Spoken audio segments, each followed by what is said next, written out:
Hey mga ka-road trip, welcome back sa channel. So ano na ba?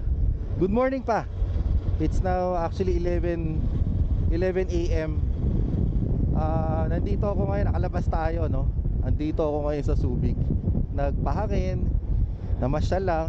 This episode, sa mga rider, bakit nga ba tayo nagmumotor? Sa rider, sa kapwa rider, alam natin yung reasons dyan eh. Pero sa hindi naman nagmumotor, minsan hindi nila maintindihan. Part pa dyan, kahit minsan nagmumotor ka na, di ba parang meron ka minsan gusto mong malaman na yun bang nararamdaman mo nararamdaman din ng iba? Ganun din ba yung nararamdaman nila? So in this episode, pag-usapan natin yan. Gusto kong sabihin, bakit nga ba ako nagmumotor? Number 1, mura at matipid. So, di ba, syempre, karamihan sa atin hindi naman talaga makabili ng kotse. Bukod sa napakamahal na niyan sa konsumo ng gasolina, yung maintenance niyan mas mataas din. Hindi tulad ng motor, lahat yan kabaliktaran. Mura yung kanyang pagkakabili mo, mura din yung maintenance cost niya. Pangalawa, passion. Yung sa atin, yung mga sasakyan natin, yung mga motor natin, hindi lang pangangailangan nating araw-araw na ang serbisyo niyan eh. Nagiging hobby na rin ng iba paggamit sa pamamasyal. Yun. So may extra na siyang trabaho, no? At ito yung nakakahiligan na natin. Pangatlo, yung brotherhood, no, natin. Yung ang rider sa kapwa rider, alam mo, sila lang ang nagkakaintindihan dyan eh, na yung sa isa't isa, bakit tayo nagmumotor, bakit natin gustong nagmumotor. Yung dahil sa ganyang hilig, nakakabuo tayo ng pagkakaibigan na dyan. So nakakakuha tayo ng additional pang kaibigan dahil sa pagmumotor. Isa pa dyan, yung feeling ng freedom. Isang tulad ko na nagdadrive ako ng 4 wheels at saka ng motor, iba yung pakiramdam nang nasa loob ka ng sasakyan na 4 ang gulong, 'di ba? Naka-aircon ka. Iba kaysa dun sa feeling na nakamotor ka. Parang parte ka lagi nung environment, nung paligid mo.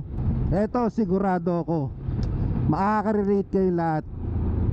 Stress buster, 'di ba?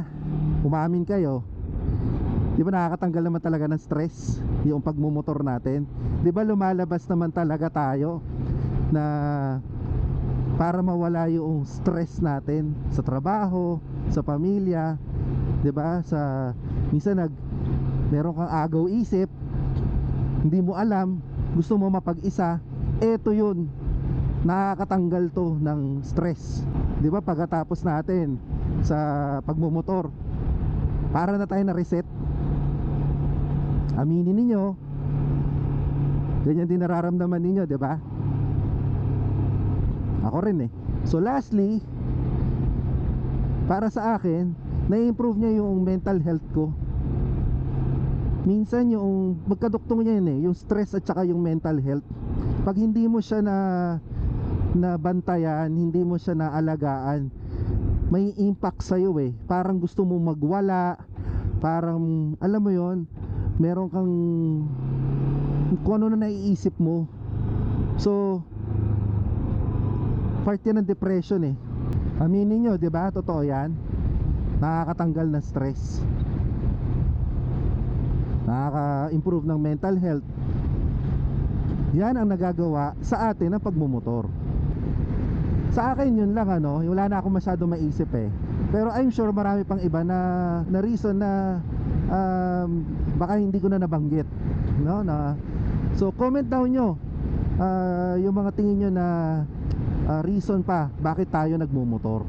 Kung agree kayo doon sa mga sinabi ko na reason bakit tayo nagmumotor, give me a thumbs up. Malaking bagay yon sa channel. Lastly, wag na wag kakalimutang mag-subscribe. sa bilang suporta sa ating munting road trip boys channel.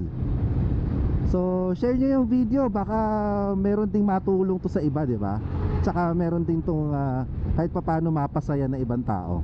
Alright, so sa susunod ulit na ride, don't forget to check out my other videos.